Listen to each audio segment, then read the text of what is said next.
I told my 5-year-old nephew he should have been aborted.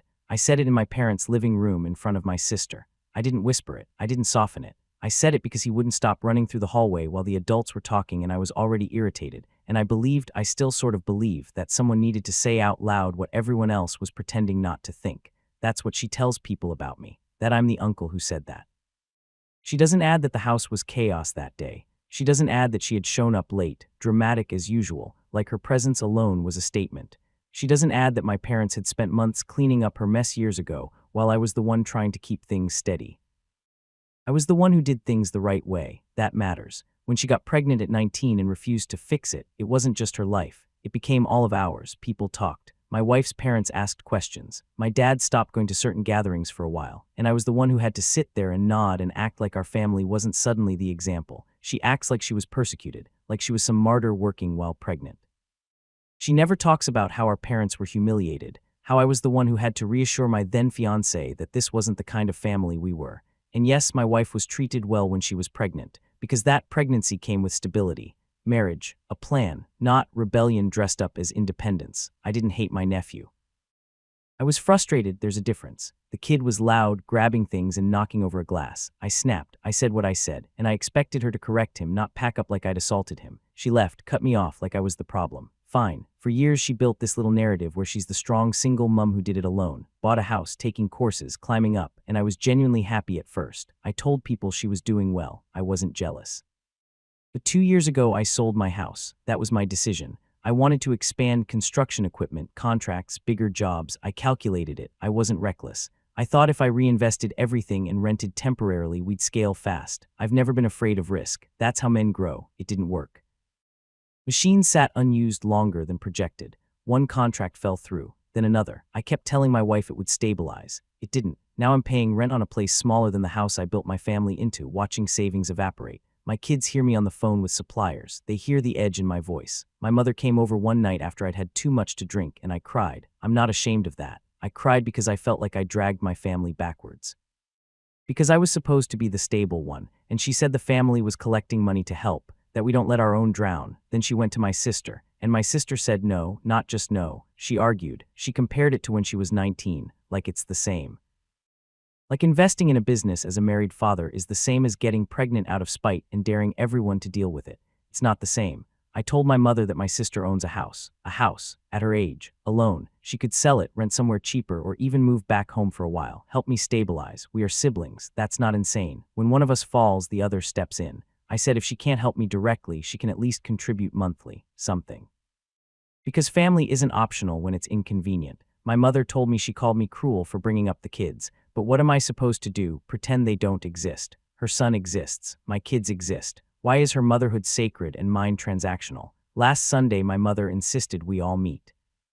At my parents' house, I knew my sister would come armed with resentment. She's been building it for years. She walked in like she owns the air now. I started talking first. I said I know things were said in the past. I said maybe I was harsh, but I also said she acted like she was some abandoned child. Our parents gave her a roof. She chose pride over apology. She cut in something about how I defended myself when I humiliated a 5-year-old. I told her discipline isn't humiliation.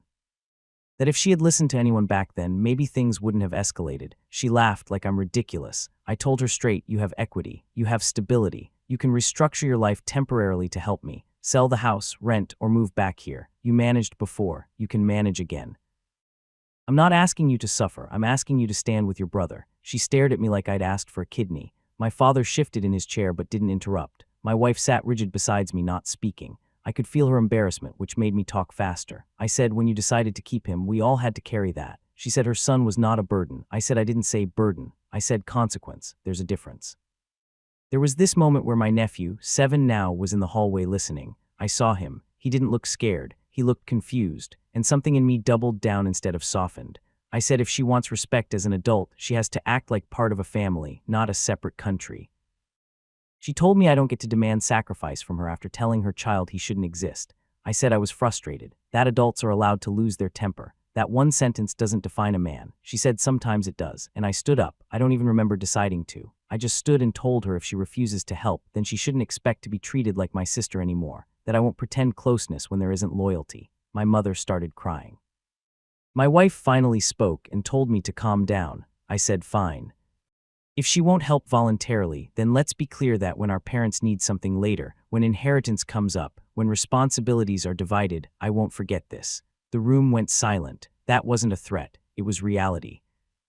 But it landed like one. My sister grabbed her son's hand, said she's done letting me measure family debt, and she left. My father told me I went too far. My mother hasn't called since yesterday. My wife hasn't touched me since Sunday. I don't think I'm wrong about what family means. I don't. But I can feel something shifting, like I might have forced a line that can't be walked back. I just don't know why I'm the only one expected to swallow pride. Continuation.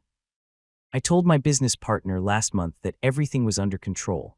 I knew it when I said it, but I've never been the kind of man who admits panic out loud, not to other men, not when money is involved. After that dinner at my parents' house, the one where my sister walked out like she just delivered some moral verdict, things didn't just stay tense. They started leaking into everything else. The machines are financed, not owned. That's the part people don't understand when they throw around words like risk. I didn't light cash on fire. I leveraged assets. I took out 2 loans, one through the bank secured against what used to be my house equity before I sold it, and another private one through a guy my partner knew, short-term, higher interest. I calculated the return based on contracts that were verbal but solid. I've been in this industry long enough to know when something's real. Then the contracts stalled. City permits dragged. One developer pulled out because his investors got cold feet. Suddenly, those payment schedules didn't line up the way they were supposed to. My partner, Karam, started getting tight with me. Not loud, just colder. He began asking for weekly breakdowns. He wanted to see every invoice. He used phrases like exposure and liability like we were strangers negotiating instead of 2 men who shook hands on expansion. And here's the thing, he heard about the family fight. I didn't tell him. Someone else did. A cousin's husband works in procurement and mentioned that there was drama around me at a fundraiser.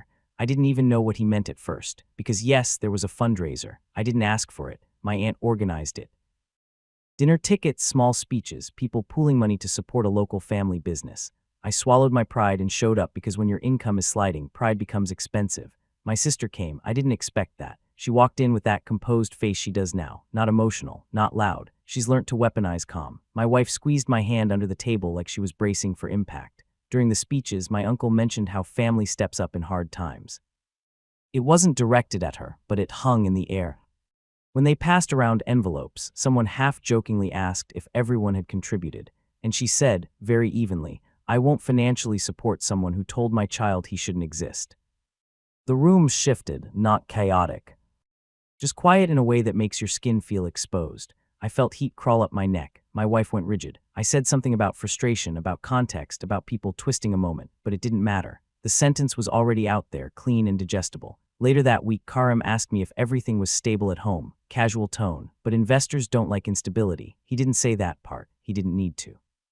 So now my business isn't just bleeding because of contracts. It's bleeding because my name feels unstable. And I know she knew that when she said it. A few days after the fundraiser, my oldest asked me why Auntie said I hate kids. He didn't accuse. He asked. Apparently my nephew repeated something at school that his uncle wished he wasn't born. It circled back.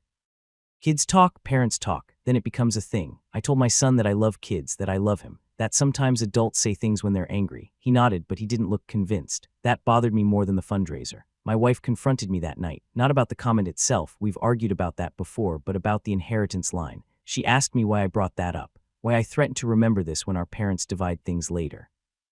I told her it wasn't a threat, it was reality. If my sister refuses to act like family now, then responsibilities and benefits don't stay symmetrical forever. My wife asked me if I hear myself when I talk like that. I told her I'm thinking long-term, that I have a right to my share. That if my sister owns property, a house with equity, land that appreciates, then family assets aren't just theoretical, they exist, and siblings don't get to pretend we're isolated islands. She said her house is hers. I said legally, yes, but morally, we were raised under the same roof. Our parents poured into both of us. She benefited from that foundation. So did I. I'm not claiming ownership of her walls. I'm saying family wealth isn't just sentimental. My wife asked if I demand she sell it to pay my loans. I said I'm asking her to restructure temporarily. Sell, rent cheaper, or move back home. Help stabilize things, then rebuild. She said that sounds like you want her to downgrade her life because yours shrank. I didn't like that phrasing. I told her this isn't about envy. It's about solidarity. When she got pregnant and refused to terminate, the whole family absorbed that shock. We all adjusted. My parents supported her longer than she admits. We all carried that. Now I'm asking for support, and suddenly I'm manipulative. My wife asked quietly, did we really carry it, or did she? I didn't answer that. Instead, I said something I'd been thinking but hadn't said out loud, that as her brother, I have a stake in how she manages family assets, that if she thrives while I'm drowning and refuses to extend a hand, then she's choosing independence over kinship. My wife said that sounds like ownership. I said it's blood. She's been distant since. 2 weeks ago, I messaged my sister directly. I laid out my financial numbers, high level, not every detail, and proposed a plan. If she contributes X amount monthly for 12 months, I stabilize loan interest and avoid default penalties. I told her I'd draft a repayment schedule once contracts resume. She responded by asking for full financial transparency, bank statements, loan documents, partner agreements. And this is where it crossed a line, a written agreement that I would not contact her son without her presence. Like I'm a predator, I told her that's insulting, that I love my nephew, I don't hate children. I hate what that moment represented, the chaos, the way our family derailed, the sense that responsibility became optional. She said a 5-year-old wasn't a symbol. She said he was a person, I know that. I'm not a monster, I don't wake up resenting kids. I coach my son's team, I pack lunches. I work myself sick to keep a roof over them, but I am allowed to be angry at what decisions do to structures. She didn't respond after that. Instead, I heard through my mother that she consulted a lawyer, not to sue me, just to understand options if I continue pressuring or speaking to her child in ways she deems harmful. So now I'm apparently a liability. My mother tried to visit her after that. My sister didn't open the door, didn't let her see my nephew, said she needs space from manipulation. My mother cried to me about losing access to her grandson, and I could hear the unspoken thing, this is your fault. Everything circles back to me. Karim requested we pause equipment expansion, which means revenue stalls longer, which means interest compounds. The private lender called twice this week. Not threatening yet, just a reminder. And here's where I might have crossed something internally. I told my sister in a final message that if she continues refusing support while benefiting from family infrastructure, including the future inheritance she expects, then I will formally request our parents document asset distribution now. Transparency for everyone. She called that extortion. It's not, it's clarity. If she wants separation, then let's formalize separation. She replied with one line, you don't get to rewrite history as a debt. That line stuck because I don't think I'm rewriting anything. I think I'm naming what she refuses to acknowledge, that choices ripple outward. Last night my wife asked me something that actually unsettled me. She said, if your sister had failed the way your business did, would you have sold our house to help her? I said that's hypothetical. She said, answer it. And I realized I don't know. I want to say yes. I want to say I would have stepped up. But there's a part of me that resented how much oxygen her pregnancy took from the family narrative back then. A part that felt like I had to overperform to restore order. That part of me is loud right now. My nephew apparently refuses to attend a family holiday if I'm there. I heard that from my father, who sounded tired in a way I haven't heard before. He said I turned a financial crisis into a moral war. Maybe I did, but I don't hate my nephew. I hate what that year symbolized, unpredictability, instability, my parents looking smaller in front of others. I built my identity around being the stable son, the one who did it correctly, the one who gave them pride without caveats.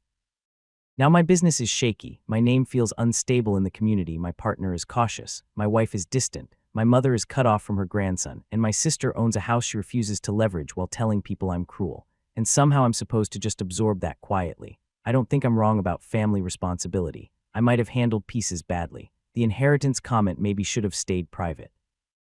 The fundraiser moment should have been addressed differently, but I am not a child-hating monster. I'm a man who made a calculated risk that failed and asked his sibling to stand beside him. Continuation. I told my father he should sell the old warehouse. I didn't suggest it lightly. I laid it out, numbers, market value, liquidity. I told him holding onto idle property while his son is suffocating under interest doesn't make sense. Assets are meant to move when family needs them to. He looked at me like I'd asked him to amputate something. That warehouse has been sitting there for years, empty half the time, maintenance costs, property taxes. It's sentimental, not strategic. I told him that. I said if we liquidate it now, clear my private loan and stabilize the business, I can rebuild. We all win. He said he won't sell property to fund volatility. Volatility. That word stayed with me, because what he meant was me. My mother tried to soften it. She said they've already helped before. She brought up my first expansion attempt 5 years ago, the one that didn't scale the way I predicted. I recovered from that. I paid everything back, but they remember it like a stain. They said they can't keep dipping into their security every time I miscalculate. I told them this isn't every time. This is one major push that hit resistance. That happens in business. You don't abandon your son because permits stall and contracts shift.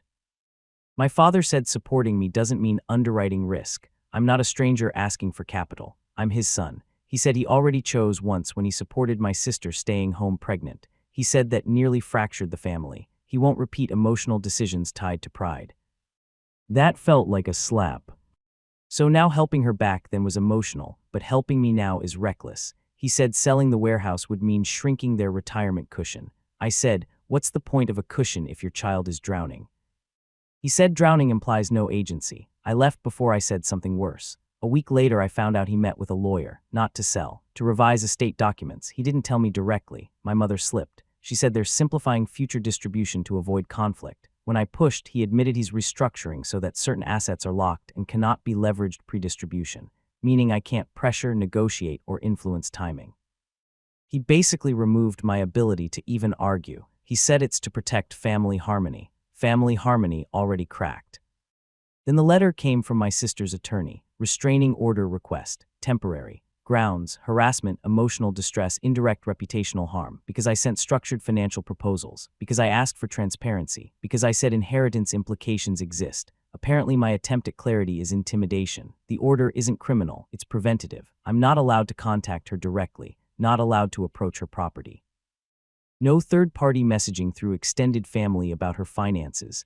I sat in my truck staring at that paper for 20 minutes. I am not violent. I have never touched her. I have never threatened her physically. I said harsh words years ago in anger. I've owned that. I told her I was frustrated. I clarified I don't hate her son. I said I love him. I forgave her for the past. I said, let's move forward. Apparently forgiveness only works one direction. My wife saw the letter and something shifted in her face. Not fear, something colder, evaluation. She asked me if I understood how this looks. I said it looks like my sister weaponizing paperwork because she can't win an argument. My wife said it looks like escalation. Then she packed a bag. She said she needs space. She took the kids to her sister's house, said it's temporary. She hasn't answered my calls in 3 days. I've left messages explaining that this is stress talking, that the restraining order is an overreaction, that I'm fighting for stability for our family, that once the loans stabilize, everything will calm down. No response. Karim pulled out formally yesterday. He offered to buy my share at a loss. He said investors don't like litigation clouds, even civil ones, even temporary ones. He said perception matters, so now my partner is gone. My father locked assets. My sister went no contact legally. My wife left with the kids, and everyone keeps acting like I detonated something intentionally. No one is acknowledging that I am in a financial vice. Interest doesn't care about feelings.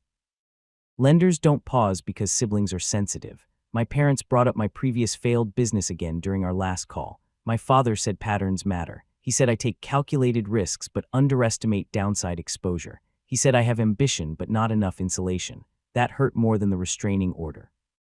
Because it means he sees me as unreliable. I built my identity around being the stable one, the son who married properly, the son provided grandchildren inside structure, the son who did things in order. And now when I ask for reinforcement during contraction, I'm treated like volatility incarnate. My mother said maybe this is a season of humility. Humility doesn't pay interest. She said maybe forcing your sister to sell her house isn't humility either.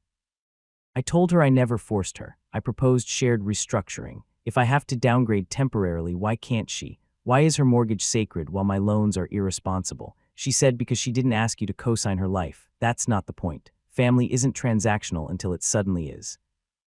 My sister paints me as obsessed with her house. I'm not obsessed. I'm practical. Equity sitting idle while your brother negotiates penalties is inefficient.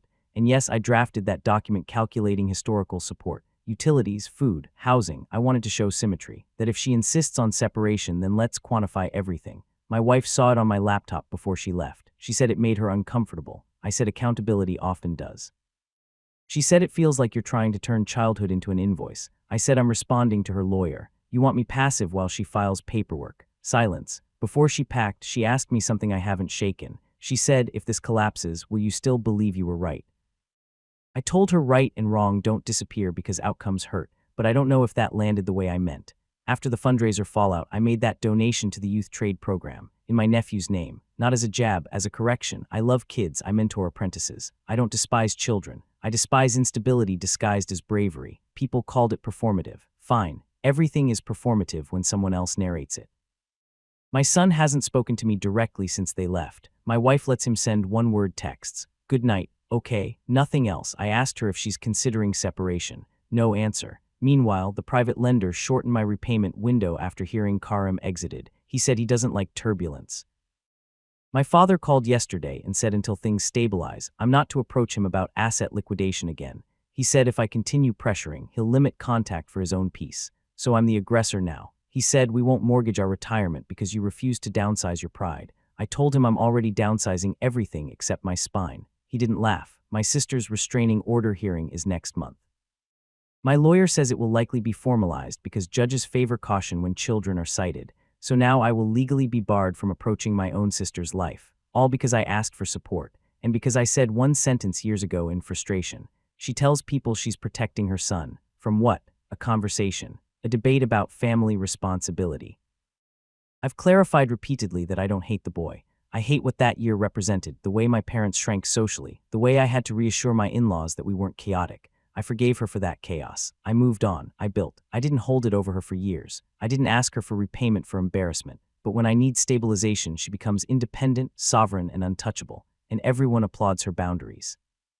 My wife says maybe the reason no one understands me is because I frame everything as obligation. Maybe, but obligations are what keep structures intact. Without them, everything is just preference. Right now, preference is winning. Preference to keep property. Preference to avoid discomfort. Preference to distance from me. My father chose savings over his son. My sister chose independence over blood. My wife chose space over solidarity. Karim chose optics over partnership. And I'm supposed to sit quietly and reflect on tone. I am tired of being treated like a cautionary tale instead of a man under pressure. I cleared my stance. I apologized for the delivery. I clarified love for my nephew. I offered structured repayment. I offered documentation. I even said I would publicly retract the inheritance comment if she met halfway. She responded with court paperwork. So yes, I'm done, not theatrically, not dramatically, just done pouring effort into people who reinterpret every move as manipulation. If my father wants to lock assets, fine. If my sister wants legal distance, fine. If my wife needs to test life without me, she can. I won't beg, I won't chase. I won't contort myself to fit their version of accountability. There's a point where fighting for family turns into begging for recognition. I'm past that. Right now I have lenders calling, a partner gone, a hearing scheduled, and a house that feels too quiet. And I don't feel love the way I used to, not warmth, just calculation. If that makes me cold in their story, so be it. I asked for support.